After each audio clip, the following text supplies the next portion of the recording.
Muy buenos días tengan todos ustedes, hermanos que me escuchan, amigos que me escuchan en esta preciosa mañana de domingo, en la que, bueno, es un día destinado por el Señor para poder glorificarle, exaltar su nombre, apartar este día de alabanza para su honra y su gloria. Y bueno, pues el día de hoy quisiera hablarles acerca del peligro de la deserción. Y bueno, una de las responsabilidades que tiene un pastor precisamente es la responsabilidad de servir y de advertir a su congregación. El apóstol Pablo, por ejemplo, escribió, bueno, de hecho, les habló a los ancianos de la iglesia en Éfeso, por ejemplo, diciéndoles que él no había dejado de velar y de advertirles durante un periodo de 3 años con lágrimas de día y de noche. Parte del ministerio de un énfasis, también de advertencia, dijéramos así, y una de las cosas es la que usted debe ser advertido, es el peligro de la deserción espiritual, y esa es parte de mi trabajo como pastor. Esto es algo que nos ha preocupado mucho, por supuesto, a Dios durante mucho tiempo. No obstante, es una realidad. Inclusive, hasta el día de hoy, hay muchas personas que se acercan mucho a un verdadero conocimiento de Cristo y hay algunas personas que se acercan mucho a la realidad de la vida eterna. Hay algunas personas que se acercan mucho a conocer a Dios. Hay algunas personas que se acercan mucho a que sus pecados les sean perdonados, pero nunca son verdaderamente salvados. Estas personas se desvían y desertan, son desertores, por así decirlo. Se acercan lo suficiente, pero no llegan a concretar el hecho. Esto, vamos a ver varios aspectos de este asunto, pero algunas veces son llamados apóstatas, acorde con la Escritura, que conocen la verdad, pero se apartan de la verdad.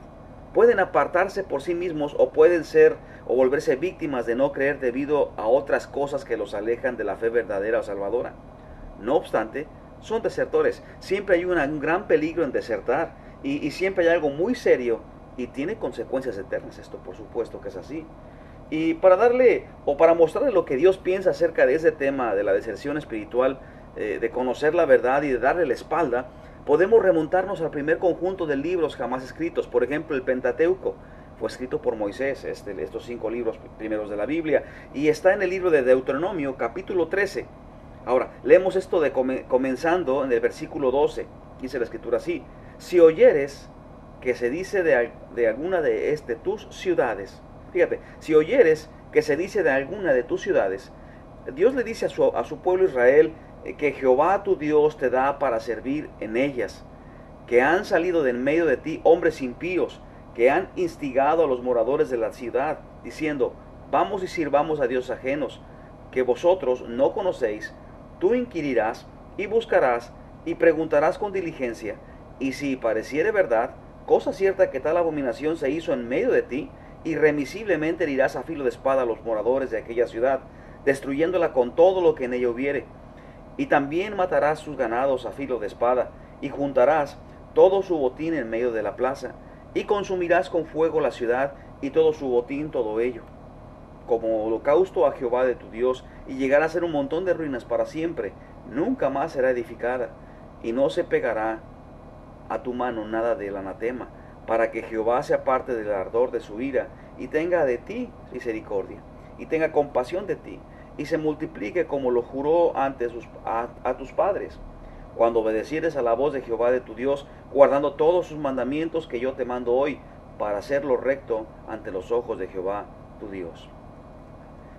Ahora, el punto de ese texto es el siguiente: si alguien viene y te desvía de lo que tú sabes que es la verdad y guía a otra villa, a una ciudad pues, a la adoración de un Dios falso, y se mata a toda la gente, destruye la ciudad, mata todo el ganado, quema todo el botín y no saques nada de ese lugar para ti, para que Dios no continúe estando enojado contigo. Eso es lo que Dios piensa acerca de la deserción espiritual.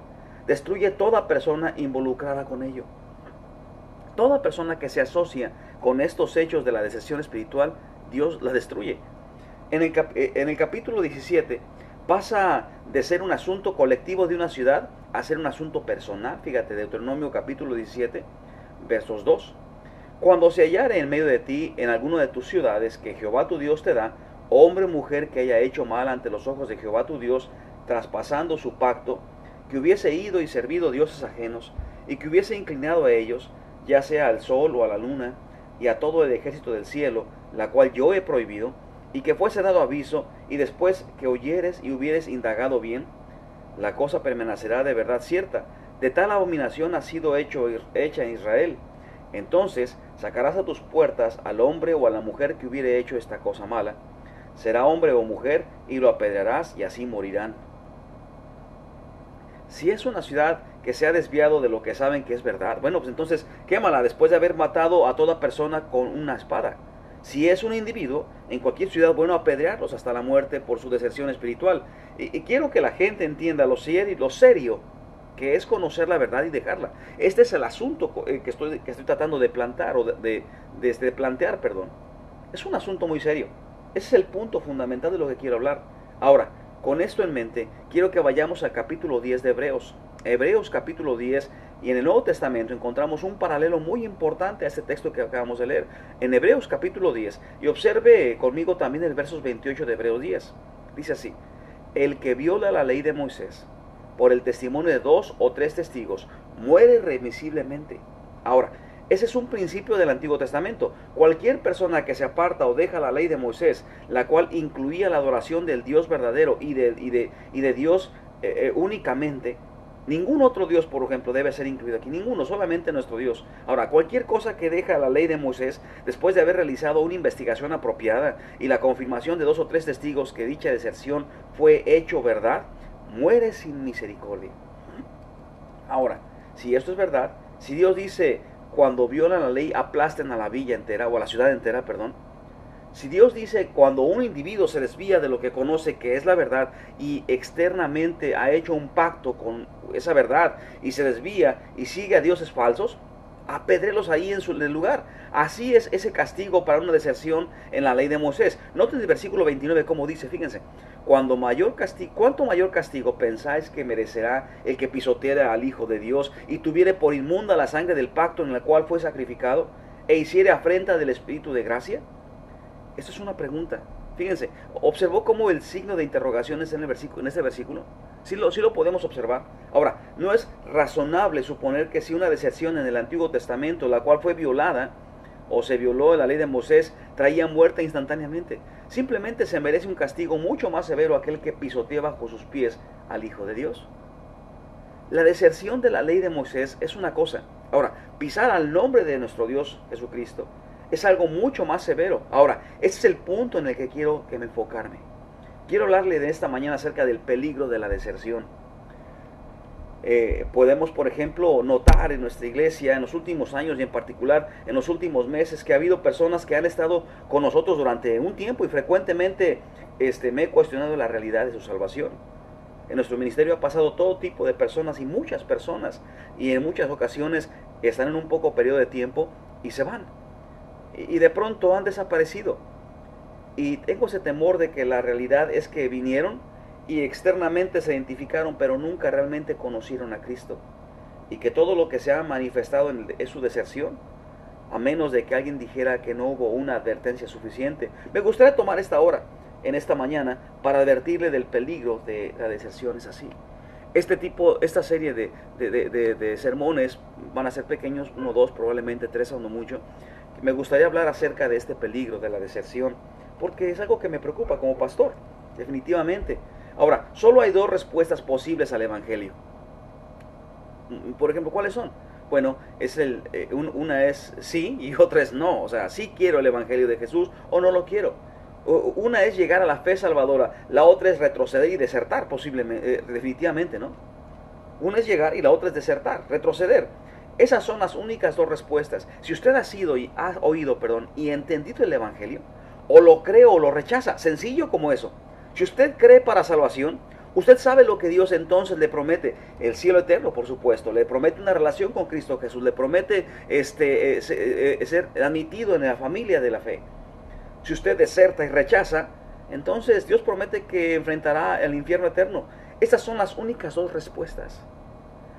¿Por qué? Porque la persona que obviamente que rechaza el Evangelio, que deserta o rechaza, es una persona que nunca realmente aceptó el Evangelio en su vida.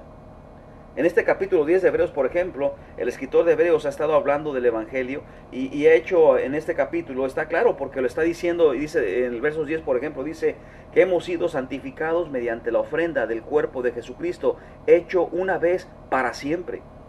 Así se enfoca en el Evangelio, la muerte de Cristo por el pecado. Exactamente así. En el verso 12 dice, refiriéndose de Cristo, dice, habiendo ofrecido una vez y para siempre un solo sacrificio por los pecados, se ha sentado a la diestra de Dios. En el versículo 14 dice, porque con una sola ofrenda hizo perfectos todos, para siempre perfectos a los sacrificados. Entonces, varias veces, él ve la luz y la obra salvadora de Cristo llevando a cabo allí. Lo que se llevó a cabo ahí en la cruz del Calvario fue precisamente la obra perfecta de la salvación. Y el escritor sigue diciendo que es la obra de Cristo la que ha proveído la salvación. De hecho, en el versículo 18, él dice que a partir de la obra de Cristo viene el perdón de pecados. En el verso 17 dice que Dios ya no se acordará más de nuestros pecados cuando fueron cubiertos por la sangre de Cristo, por su bendita sangre. Entonces, ha estado hablando del Evangelio y de la obra salvadora de Cristo. Por supuesto, entonces, al conocer el Evangelio, tenían dos opciones. Una vez más, creer para salvación o rechazarla para condenación. Pero lo que se hace que esto sea tan importante es que cuando usted conoce el Evangelio y entiende quién es el Hijo de Dios, quién es Jesucristo, quién es el Salvador, y entiende cuál es el pacto de sangre, y entiende que usted ha sido la obra del Espíritu Santo y lo rechaza, lo que ha sido reservado para usted es el castigo más severo. Lo más severo es el infierno. Es por eso que el Antiguo Testamento enfrentó el asunto de la manera como lo acabamos de ver. La gente que vivió bajo la antigua economía, por ejemplo, no sufría en el Antiguo Testamento, eran personas que de algún modo eran incrédulos, ¿verdad? Ya estaban en el infierno. No me refiero a los incrédulos del antiguo, ¿cómo puedo decir? El Antiguo Testamento habla de personas que estaban sufriendo en el infierno, y de manera que los desertores que rechazan el nuevo pacto también sufrirán del mismo modo. Eso es lo que está diciendo. Es un castigo más severo. En el Antiguo Testamento eran asesinados, ejecutados, mejor quiero decir es la palabra, ejecutados, y por causa de su deserción, por causa de su transgresión a esta ley tan importante, tan vital delante de Dios. Pero en el Nuevo Testamento es más severo, porque está hablando de un castigo mucho más fuerte. Así que entonces tenemos que enfrentar el hecho de que conocer el Evangelio es la bendición más grande sobre la faz de la tierra y a lo largo de toda la eternidad y toda la historia de la humanidad. Pero también puede ser la maldición más severa, porque conocerlo, porque entenderlo y rechazarlo implica pues la consecuencia más severa de toda la eternidad. Así que cuando usted y yo conocemos el Evangelio, y estamos enfilados a la riqueza más profunda, o enfilados para la venganza más severa de Dios Todopoderoso, porque la riqueza más profunda pues es la vida eterna con Cristo Jesús, y enfilarse hacia la venganza de Dios más severa pues es el infierno. Ahora, veamos estas dos opciones un poquito más detenidamente, habiendo dado de este asunto que estamos hablando, habiendo dado el Evangelio a lo largo del versículo 18, por ejemplo. La primera parte del capítulo, él entonces la aplica comenzando en el versículo 19, donde está diciendo, comenzando en el verso 19, donde está diciendo que la opción número uno de aceptar a Cristo, él comienza así: así que, hermanos, teniendo libertad para entrar en el lugar santísimo por la sangre de Jesucristo, por el camino nuevo y vivo que Él nos abrió a través del velo. Esto es, fíjate lo que está diciendo de su carne, ¿no? Fíjate lo que dice: y teniendo un gran sacerdote sobre la casa de Dios, acerquémonos confiadamente al trono de su gracia para alcanzar misericordia. Vamos a detenernos ahí un poquito nada más. Esta es la invitación, es una invitación, la invitación de acercarnos. Es el verbo principal, está aquí, es la idea de acercarte. ¿Y qué tiene que ver con esto? Bueno, tiene que ver en versos Santiago 4, por ejemplo, donde dice: acercaos a Dios y Él se acercará a vosotros. Esto es lo que está diciendo: acercarnos a Dios y acercará a nosotros. Vengan a Dios, vengan a Cristo. Usted pregunta: ¿cómo se puede acercar a Dios? Y ciertamente el judío va a decir esto: ¿cómo puedo entrar a la presencia de Dios? ¿Cómo puedo acercarme a Dios? ¿Cómo puedo entrar a la presencia de Dios? A veces preguntamos: ¿cómo un hombre pecador como yo puede entrar a la presencia perfecta de Dios? Y entonces en el verso 19 dice: teniendo libertad para entrar en el lugar santísimo por la sangre de Jesucristo, porque a través de su sacrificio Él ha abierto el camino, y es este. En el verso 20 dice: y el camino nuevo y vivo que Él nos abrió a través del velo. Fíjate qué precioso, de tal manera que podemos entrar porque el velo es ahora su carne y estamos en Él y es nuestro gran sumo sacerdote. Él nos mete adentro de Él, Él nos hace participantes de Él, Él abrió el camino, Él hizo el camino, Él nos muestra el camino, Él es el camino, Él guía el camino. Y Dios ahora está disponible para nosotros porque el camino está abierto. Entonces el escritor dice que debido a que el camino está abierto, el sacrificio por el pecado ha sido ya pagado, ya ha sido presentado, el lugar santo es accesible. Es por eso que cuando Jesucristo fue sacrificado, el velo del templo se rasgó de arriba abajo. Así que la presentación de Dios está descubierta y Él espera que todos los pecadores vengan y a Cristo, por supuesto. Inclusive lo va a llevar allí. Siempre en su corazón viene a morar a tu corazón. Entonces Él dice, acerquémonos. ¿Qué están esperando? ¿Qué estás esperando? Dios está ahí, lo está esperando. Y Jesús está listo para que tú te acerques, para que tú aceptes esta invitación. ¿Qué es lo que esperas? El camino está preparado. Acércate a Él. Es muy difícil para las personas que están pensando en términos religiosos y en términos de no dejar lo que han aprendido de su familia, lo que han aprendido de su nación, lo que han aprendido de sus costumbres, sobre todo para el mexicano. Qué arraigado está el mexicano a su idolatría. Pero acerquémonos a Él, ser sinceros en nuestra propia fe y buscar la salvación auténtica acercándonos a Cristo Jesús. Pero note, si es tan amable, el acercamiento tiene algunos elementos básicos. Fíjate, porque vas a querer acercarte en tus propios términos y esto no funciona así. Fíjate lo que dice la Escritura. Él define la naturaleza de una verdadera conversión. Fíjate, en primer lugar, dice la Escritura, acerquémonos con corazón sincero. Con un corazón sincero. ¿Sabe lo que significa esto? Es un motivo puro. Un motivo puro. ¿Y cuál es el verdadero motivo para la salvación? ¿Cuál es? ¿Qué es lo que de la manera genuina y honesta motiva a una persona a venir a Dios a través de salvación? A través de Cristo, perdón. Le voy a decir lo que es. Es el deseo de experimentar el perdón de pecados auténtico. Es el punto de motivación. Es la motivación primordial. Es el llevar la carga del pecado, la culpabilidad y sus consecuencias inevitables, tanto en la vida y en la eternidad. Él es el deseo profundo de que Jesucristo se convierta ahora en el verdadero Rey, en el verdadero soberano, en el verdadero guía, en el verdadero gerente de tu vida. Dueño absoluto. Este es el deseo auténtico del que estamos hablando. Entonces, podríamos decir que un corazón sincero emana de un sentido de pecaminosidad, emana de la tierra del arrepentimiento y la confesión. Usted no tiene con ningún otro motivo aquí. El hecho de ver que el pecado es rebeldía contra Dios y que te has rebelado contra Dios y que estoy arrepentido porque veo las consecuencias de mi pecado, he visto cómo ofendo a mi Dios y me quiero arrepentir y quiero confesar delante de Él que he pecado, que le he fallado, que he sido una persona transgresora de su ley y que quiero que Él gobierne porque he buscado hacer mi voluntad. Ese deseo genuino es lo que hace que sea sincero y honesto. Mira la palabra, por ejemplo, que se usa pues ahí en el griego original, tiene que ver con quitar la palabra, con poner la palabra sin superficialidad, sin superficialidad. Es la palabra aletinos, que significa genuino, real, sincero, honesto. Usted viene a Dios porque está en una necesidad desesperada de la salvación que Dios provee. Una necesidad desesperada porque Él sea el gobernante. Una necesidad desesperada porque Él sea genuinamente el autor y director de tu vida. Porque en esta necesidad desesperada es cuando Dios provee salvación. Y usted está genuinamente preocupado por ello.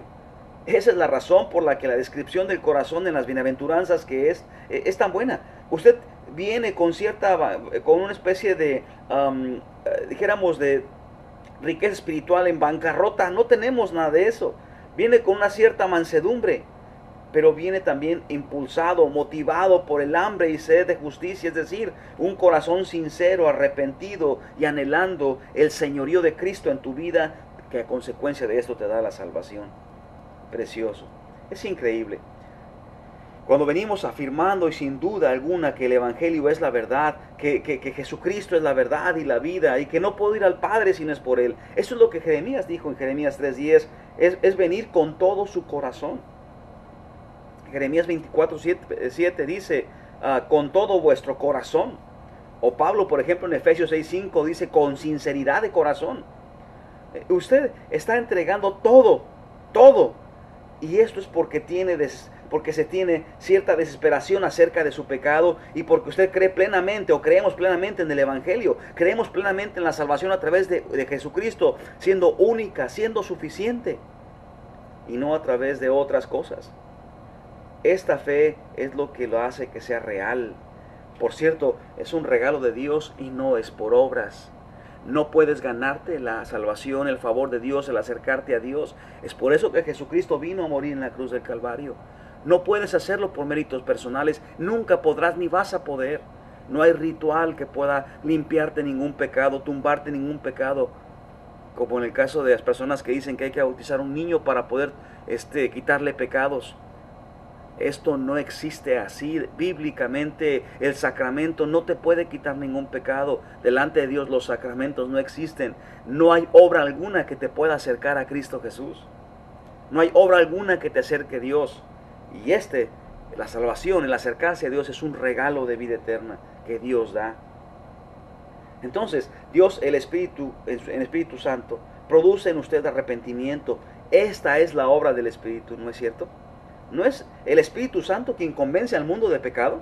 Fíjate, Juan capítulo 16, versos 9, dice así, es el Espíritu Santo.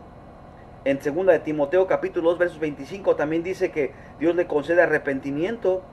El Espíritu Santo convence, el Espíritu Santo convence, nos concede arrepentimiento. Y entonces todos los factores, todas las características son elementos apropiados dentro de este acercamiento. Y después, al acercarnos, al mencionar un par de cosas que suceden en el verso 22, por ejemplo, purificados los corazones de mala conciencia. Esto es, nuestro corazón literalmente es limpiado de una conciencia mala. Cuando usted y yo verdaderamente nos acercamos al arrepentimiento genuino, en una fe plena y verdadera, Dios entonces limpia nuestro corazón de una conciencia mala. Usted preguntará, por ejemplo, ¿qué es la conciencia? Bueno, la manera más simple en lo que yo puedo definir la conciencia simplemente es esta. Es un sentido de responsabilidad moral. Es un sentido de responsabilidad moral que se encaja con la palabra de Dios. Muy bien. Y la gente no regenerada no tiene un sentido apropiado de responsabilidad moral. Hablé con un hombre, decía John MacArthur hace un tiempo. Él dijo, le pasó lo siguiente, y esto es lo que él expresa. Dice, hablé con un hombre hace no mucho tiempo atrás, un joven quien dijo que vivía en fornicación. Él vivía en un sentido para fornicar, era esa su vida. Y yo le dije, le pregunté si sentía culpable por esto, y él le dije, ¿se siente usted culpable? Nunca he pensado en esto, respondió. Ha sido una manera de vivir simplemente. Todos lo hacíamos. Nunca me sentí culpable acerca de esto en particular.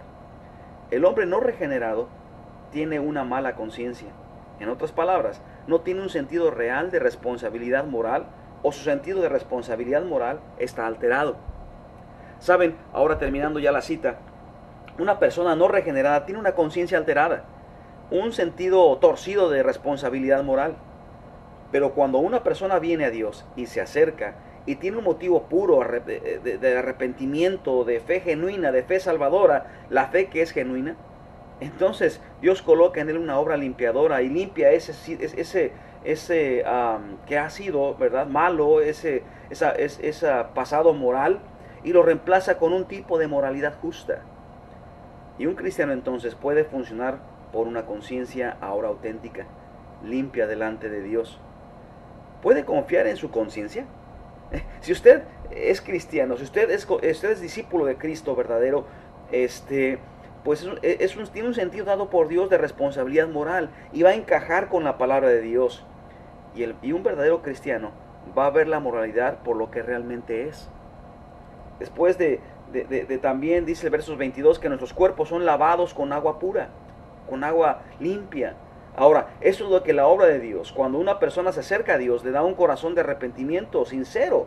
Dios le da una fe genuina, sincera. Dios limpia la maldad interior. Dios limpia la conciencia mala. Él planta una conciencia buena que está sintonizada con el Espíritu de Dios. Y después, Dios limpia lo que afuera con agua pura. ¿Qué significa esto? Bueno, es un retrato hermoso. Es el retrato usado de una novia que se sometía a un baño ceremonial antes de su boda. Estaba siendo simbólico de su limpieza y de su pureza. Esto es lo que simplemente está diciendo que es que Dios no solo pone en nosotros un nuevo sentido de responsabilidad moral, sino que lo lava de toda la podredumbre, de toda la suciedad que ha acumulado mientras estaba viviendo bajo su conciencia mala. Entonces, realmente está hablando de lo que hace al crear en usted una nueva naturaleza santa, lo que hace en términos de lavar la suciedad y la mancha de su pecado. Después, fíjense en el verso 23, aquí hay un par de elementos adicionales en esta verdadera conversión. Dice, mantengamos firme, sin fluctuar, la profesión de nuestra fe, porque fiel es el que prometió. Acerquémonos pues confiados al trono de su gracia para alcanzar misericordia y oportuno socorro. Dice, mantengamos firme esa profesión. Y ese es el otro elemento del cual hablaremos la semana que viene. Algo importante en todo esto es que la primero que tenemos que tener conciencia es que una vez que tú aceptas a Cristo Jesús como Señor y Salvador, el Señor Jesús nos limpia de conciencia, dijimos, nos da una naturaleza santa, nos lava, nos separa, nos da una nueva, nos pone bajo una nueva conciencia mala. Perdón, de una nueva conciencia mala a una conciencia buena, perdón. Ahora, aquí la parte interesante es la pregunta fuerte con la que quisiera terminar el día de hoy. No importa cuánto tiempo has estado viniendo al templo, no importa cuánto tiempo has ido a la iglesia, no importa si te bautizaste o no, olvídate de todo eso. La pregunta fuerte que te quiero hacer es esta: ¿has tú invitado a Jesús a que sea tu Señor y Salvador? Déjame cambio esa pregunta de un poquito de otra manera. ¿Has tú sentido esta necesidad y esta responsabilidad? ¿Has tú sentido esta necesidad de arrepentirte de tu forma de pecado, de tu rebeldía? ¿Has sentido tú esta responsabilidad de tu forma de vida que transgrede la ley de Dios y que por tanto has ofendido al Dios Todopoderoso? ¿Has sentido esta necesidad tremenda de que Jesús sea tu guía, tu Señor, tu Señor que gobierne, que guíe, que te lleve en cada parte de tu vida? ¿Sientes esa necesidad fuerte de que Jesús sea, pues, de salvación, perdón, y que Jesús sea tu Salvador? ¿Te gustaría que Jesús se convierta en tu Señor? No importa cuánto has ido al templo, pero la pregunta aquí fuerte ¿es Jesús el Señor de tu vida? ¿Te gustaría invitarlo?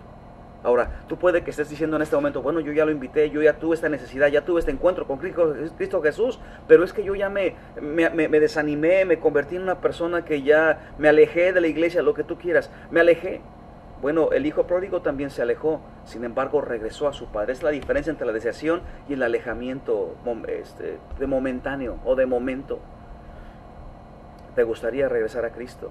¿Te gustaría reconsagrar tu vida a Cristo? ¿Te gustaría reanudar votos con Cristo? ¿Te gustaría reconsagrar tu vida a Cristo Jesús? ¿Te gustaría volver a empezar borrón y cuenta nueva? ¿Te gustaría regresar a Cristo? ¿Te gustaría regresar? ¿Qué te parece? Vamos a orar.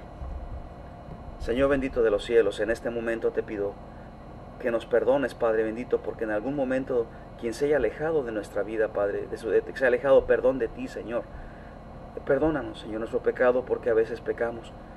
Pero, Señor, si hay alguien de los que me están escuchando que se ha alejado, te ruego, Padre, que tú muevas su corazón para que regrese a ti, Señor bendito, para que no se aleje. Y Padre bendito, te ruego porque si hay alguien aquí ha sido un desertor de los que me están escuchando, ha alejado de la fe porque nunca se ha entregado a ti, yo te ruego porque en este momento mueva su corazón y en este momento pueda recibirte como Señor y Salvador, para que se una a tus filas, para que seas tú el gobernador. Señor, pero si hay aquí alguien que se ha desanimado por alguna razón, te ruego, Padre, que tú perdones el pecado, Señor bendito de los cielos, y restauranos. Ayúdanos a no volver a pecar contra ti.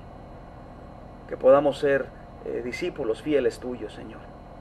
Te alabamos y glorificamos tu nombre. Padre, que nadie deserte de tus filas. En el nombre de Cristo Jesús te lo pedimos, te lo rogamos todo. Amén.